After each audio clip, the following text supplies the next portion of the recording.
மாலை நேரம் சூரியன் மெதுவாக மறைய ஆரம்பித்தான். கடற்கரையின் ஓரம் வெண்ணிழல் கொண்ட ஒரு அழகிய நரி நடந்து கொண்டிருந்தது. அதன் கண்களில் அமைதி, அதன் நடை மெதுவாக. கடற்கரையில் வீசும் மந்தமான காற்றும் சூரிய ஒளியின் தங்க நிறமும் அந்த நரியின் மனதை கவர்ந்தன.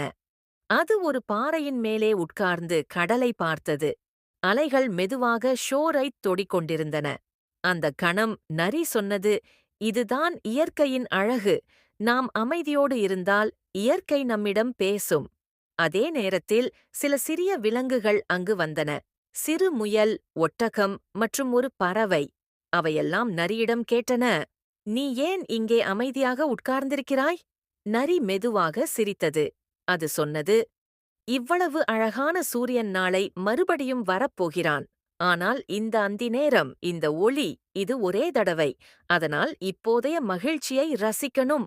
அனைத்து விலங்குகளும் தம்மை தாமாகவே அமைதியாக இருந்தன. கடலின் ஓசை, சூரிய ஒளி மற்றும் நரியின் வார்த்தைகள், அவற்றால் அந்த இடம் மாயமானது போல மாறியது. கதை முடிவில் நரி சிறு விலங்குகளிடம் சொன்னது, மனதில் அமைதி இருந்தால் ஒவ்வொரு நாளும் ஒரு கதை போலவே இருக்கும்.